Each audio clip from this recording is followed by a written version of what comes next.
आज modal auxiliary verb ought to का प्रयोग हम सीखने जा रहे हैं। आउट टू का प्रयोग, इसका अर्थ होता है चाहिए। ये क्लास 36वां है, 36वां दिन का, और चैप्टर 4 पार्ट 15 है। पार्ट 15 में पिछले दिन में हम 13 पार्ट बोल दिए थे, उसके स्थान पर आप 14 पढ़ेंगे। और आज का जो पार्ट होगा मॉडल ऑक्सिलरी वर्ब का चैप्टर 4 के अंतर्गत ये 15वां पार्ट है, जो लास्ट है आज का। आउट टू का प्रयोग होता है चाहिए के अर्थ में। आउट टू का मतलब होता है चाहिए। यह भी एक मॉडल ऑक्सिलरी वर्ब है। इसके बाद इंफिनिटिव विथ टू लगता है। इसका प्रयोग सभी सब्जेक्ट के साथ होता है। इसमें 3 बातें कही गई हैं। यह एक मॉडल ऑक्सिलरी वर्ब है जो चाहिए के अर्थ में प्रयुक्त होता है। और अभी तक जितना भी हम मॉडल ऑक्सिलरी वर्ब के बारे में आपको पढ़ाए हैं उसमें इन्फिनिटिव का प्रयोग तो जिक्र किए हैं, लेकिन उसमें विदाउट टू का प्रयोग करते हुए बताया है कि इसमें इन्फिनिटिव का प्रयोग होता है लेकिन टू साइलेंट रहता है, टू का प्रयोग नहीं होता। लेकिन ये ऐसा मॉडल ऑक्सिलरी वर्ब है जिसके साथ इन्फिनिटिव विथ टू, यानी टू के साथ इन्फिनिटिव का जो चिन्ह है टू, उस चिन्ह के साथ इन्फिनिटिव का प्रयोग होता है आउट शब्द के बाद। तो यहाँ देखेंगे I ought to help the poor. यहाँ हेल्प से पहले टू लगाए हैं ना, तो ये आउट जो है और के तरह, जैसे I can help the poor, you should help the poor, तो उसमें टू नहीं लगाए थे। यहाँ आउट के बाद टू का प्रयोग होता है। यहाँ इसलिए कहा गया इन्फिनिटिव विथ टू का प्रयोग होता है। इन्फिनिटिव विथ टू का प्रयोग यहाँ पर किया गया है और में कहीं नहीं लगता है। इन्फिनिटिव के साथ टू, आउट टू का प्रयोग होने पर उसके साथ वर्ब से पहले टू का प्रयोग अनिवार्य रूप से होता है। You ought to obey your parents. तुम्हें अपने माता पिता की आज्ञा माननी चाहिए, अवश्य नहीं। I ought to help the poor, मुझे गरीबों की मदद करनी चाहिए। यहाँ मदद करनी चाहिए का जो अर्थ है, यहाँ टू के साथ हम प्रयोग किए हैं, इन्फिनिटिव टू का प्रयोग हुआ। और दूसरी बात है कि इसका प्रयोग हम सभी सब्जेक्ट के साथ एक समान कर सकते हैं। I ought to, you ought to, Ram ought to, किसी भी सब्जेक्ट के साथ आउट टू का प्रयोग हम आसानी से कर सकते हैं। आउट टू का प्रयोग निगेटिव और इंट्रोगेटिव बनाने में होता है। इसका निगेटिव सेंटेंस और इंट्रोगेटिव में भी होता है। जैसे he ought not to walk in the morning, उसे सुबह में नहीं टहलना चाहिए। You ought not to invite him in the party, उसे पार्टी में बुलाना नहीं चाहिए। आगे देखिए, ought Ram to respect the elders, क्या राम को बड़ों की आदर नहीं करनी चाहिए या करनी चाहिए? क्या राम को बड़ों की आदर करनी चाहिए? तो यहाँ इंट्रोगेटिव सेंटेंस में प्रश्न पूछने के सेंस में किया गया है प्रयोग। जैसे ought they to go there, क्या उन लोगों को वहाँ जाना चाहिए? उन लोगों को वहाँ जाना चाहिए, इस अर्थ में भी इसका प्रयोग इंट्रोगेटिव सेंटेंस के लिए होता है। तो आउट टू का प्रयोग हुआ। आउट टू का प्रयोग मॉरल ऑब्लिगेशन, नैतिक कर्तव्य के अर्थ में होता है। आउट टू का जो प्रयोग होता है मुख्य रूप से इसका इसी प्रयोग के लिए यूज किया जाता है, नैतिक कर्तव्य के लिए। मॉरल ऑब्लिगेशन को व्यक्त करें। नैतिक कर्तव्य क्या होता है? जो हमारे नीति प्रधान कर्म होते हैं, धर्म प्रधान कार्य जो होता है उसको नीति कहते हैं, या नैतिक कर्तव्य या मॉरल ऑब्लिगेशन कहते हैं। जैसे हमें माता पिता की आज्ञा माननी चाहिए। We ought to obey our parents, यहाँ आउट टू का जो प्रयोग हुआ बिल्कुल सुटेबल हुआ है और इसी कर्तव्य का बोध कराने के लिए विशेष रूप से आउट टू का प्रयोग होता है। You ought to serve the poor, you ought to help the poor, यहाँ नैतिक कर्तव्य है और हमारा धर्मनिष्ठ कर्तव्य है, नैतिक कर्तव्य है, कर्तव्य कर्म है। इस कर्म को व्यक्त करने के लिए हम किसका प्रयोग करते हैं? आउट टू का प्रयोग करते हैं। यही बात इसमें कही गई है। देखिए, you ought to speak the truth, तुम्हें सत्य बोलना चाहिए। He ought to help the poor, उसे गरीबों की मदद करनी चाहिए। Ramesh ought to go to school, Ramesh को घर जाना चाहिए, स्कूल जाना चाहिए। They ought to buy a car, उन लोगों को कार खरीदनी चाहिए। हमने नैतिक कर्तव्य का तो बोध कहा, यहाँ नैतिक कर्तव्य के लिए होता है, लेकिन कुछ कुछ ऐसा भी हम प्रयोग किए हैं जो नैतिक कर्तव्य जैसा नहीं है। उसका व्यावहारिक कर्तव्य है, सामान्य कर्तव्य है, रोजमर्रे का धंधा जैसा है। तो उस कर्तव्य को भी व्यक्त करने के लिए आउट टू का प्रयोग किया जाता है, जो आगे के नंबर में हम देखेंगे, उसका भी जिक्र किया गया। अब आगे है आउट टू का प्रयोग से एडवाइस का बोध होता है। आउट टू के द्वारा एडवाइस यानी सलाह भी प्रकट किया जाता है, सलाह भी देने के लिए आउट टू का प्रयोग होता है। देखिए कैसे है, you ought to walk every morning, आपको प्रत्येक सुबह टहलना चाहिए, यहाँ सलाह देना हुआ। He ought to take medicine, उसे दवा लेनी चाहिए, यहाँ सलाह देने के अर्थ में आउट टू का प्रयोग किया जाता है। आउट टू प्रोबेबिलिटी यानी संभावना या प्रोबेबिलिटी अनुमान का बोध होता है, संभावना व्यक्त करने के लिए या अनुमान बोध का बोध कराने के लिए आउट टू का प्रयोग होता है। जैसे Mohan ought to be present in the class now, इस समय मोहन को क्लास में मौजूद होना चाहिए।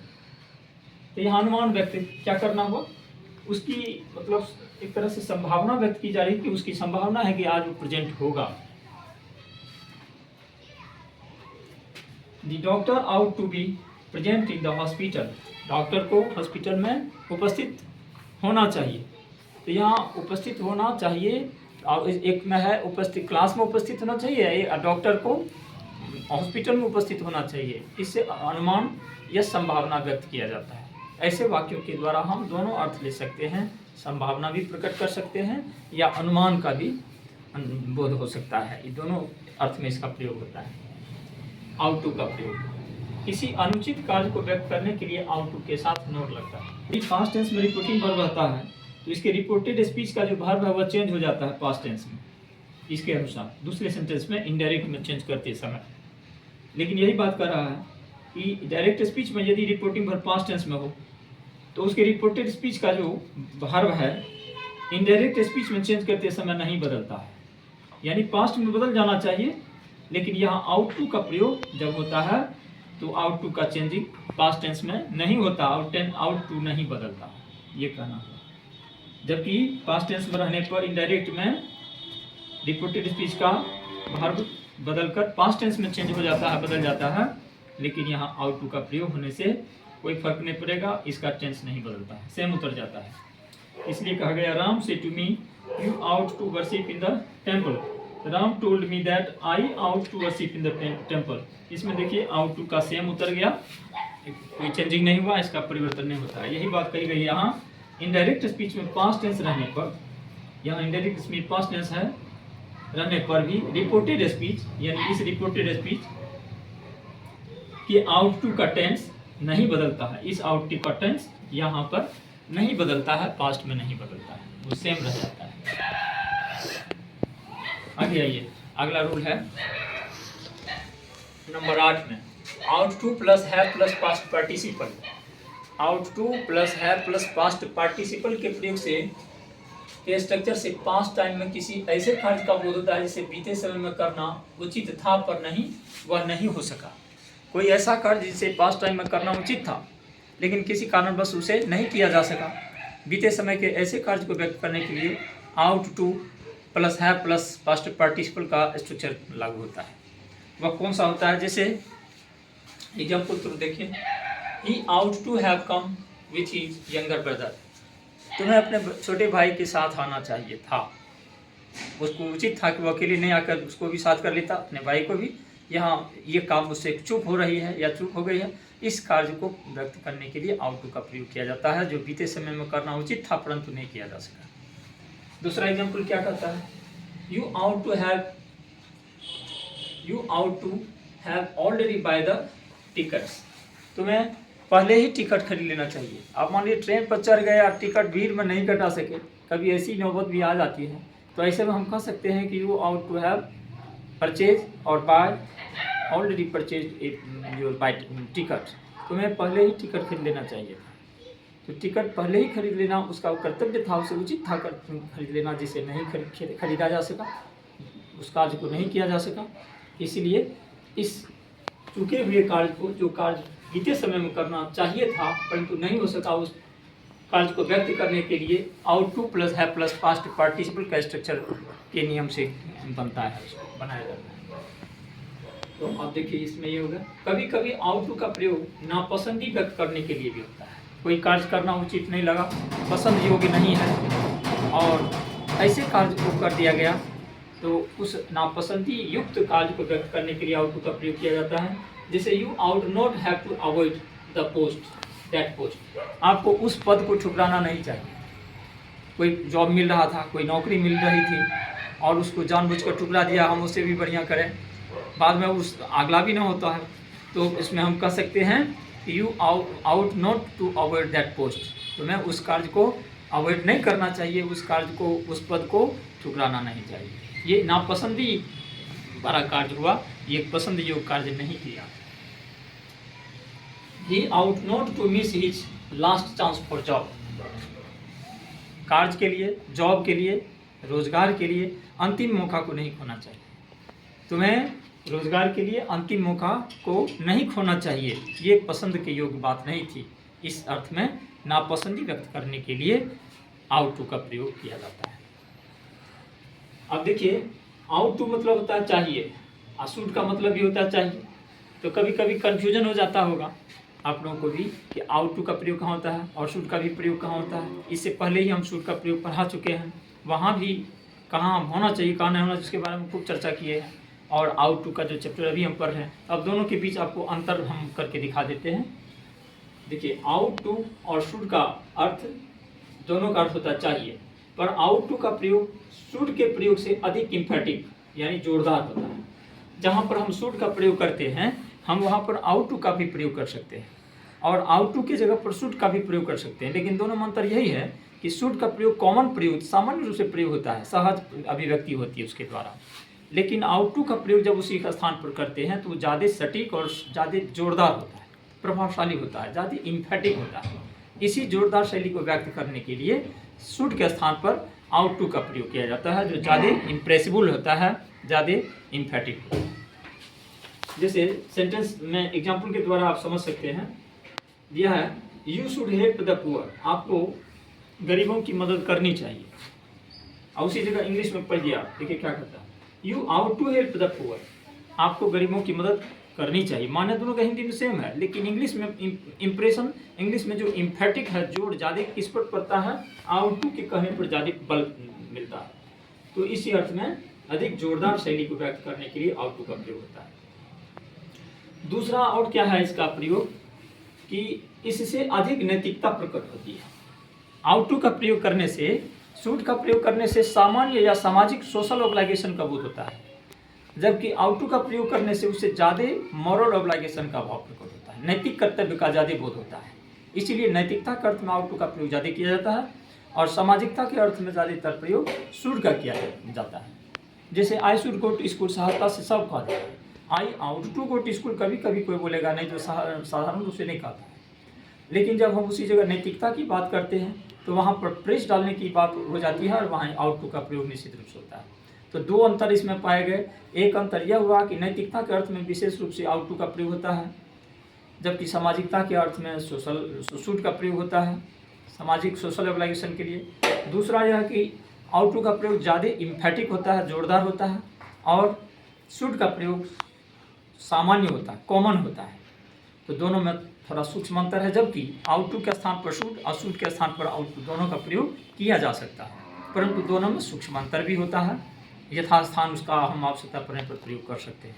इसकी जानकारी आप लोगों को भी रखनी उचित है, इसलिए बताया। आगे देखिए, आउट टू और मस्ट के बीच क्या अंतर है। हम तो अभी तक सीखे आउट टू माने चाहिए, शुड मतलब चाहिए, दोनों का अर्थ होता चाहिए, तो दोनों का अंतर तो हम स्पष्ट कर दिए। अब एक उसी तरह का झंझट और आगे भी है। आउट टू मतलब होता है चाहिए, मस्ट का मतलब भी होता है चाहिए। मस्ट में अंतर यह है कि मस्ट में अवश्य लगा रहता है, मस्ट मतलब होता है अवश्य चाहिए, आउट टू का मतलब होता है चाहिए। फिर भी चाहिए तो है, दोनों में लगा हो, तो दोनों के बीच अंतर क्या है, इस अंतर को समझिए। आउट टू से ऑब्लिगेशन यानी कर्तव्य का बोध होता है। अभी तुम देखें, ये आउट टू से ऑब्लिगेशन का बोध होता है, कर्तव्य, नैतिक कर्तव्य हो या सोशल कोई भी कर्तव्य का बोध होता है, जबकि मस्ट से कंपल्सन यानी बाध्यता या ऑर्डर, आदेश का भाव प्रकट होता है। दोनों में यही अंतर है। आउट टू से कर्तव्य मात्र का बोध होता है कि ये काम करना मेरा कर्तव्य था, जबकि मस्ट का प्रयोग करने से किसी कार्य को करना बाध्यता थी, हम कंपल्सरी था, वह काम मेरे लिए आवश्यक रूप से होना था, करना था। तो ये कंपल्सन व्यक्त करने के लिए होता है, या नहीं तो किसी कार्य को करना हमारा आदेश है, आदेशात्मक रूप से उस कार्य को करना पड़ता है। यानी कि मस्ट के प्रयोग से आदेश का भी बोध होता है, यानी ऑर्डर का बोध होता है या कंपल्सन का बोध होता है, बाध्यता या आदेश का बोध होता है। तो देखिए, he ought to do his work, इसका साधारण एग्जाम्पल के द्वारा अर्थ का अंतर स्पष्ट हो जाएगा।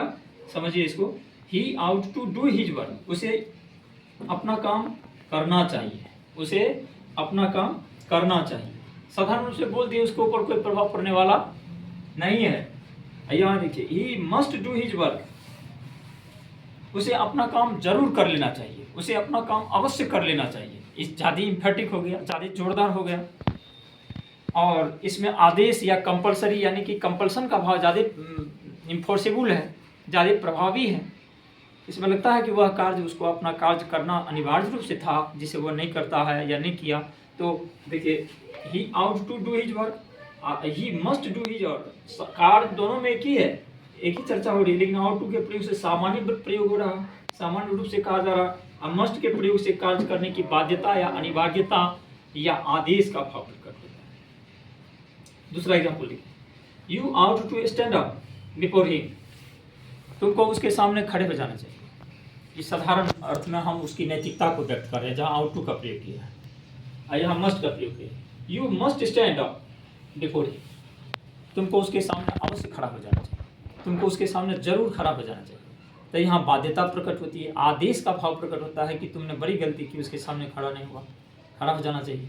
तो यहाँ मस्ट का प्रयोग बाध्यता, कंपल्सन या आदेश अर्थात ऑर्डर का बोध कराने के लिए होता है, जबकि आउट टू का प्रयोग सामान्य रूप से कॉमन एक्सप्रेशन के लिए होता है, सामान्य अभिव्यक्ति के लिए होता है, जिसमें कोई फोर्स नहीं होता, इम्फेटिक नहीं होता, ज़्यादा किसी प्रकार का आदेशात्मक भाव नहीं होता है। तो आज आप मॉडल ऑक्सिलरी वर्ब के अंतर्गत आउट टू का प्रयोग कहाँ होता है, कहाँ नहीं होता है, मस्ट और आउट टू में अंतर क्या है, और शुड और मस्ट के बीच क्या अंतर है, इन सभी चीज़ों को विस्तार से समझा।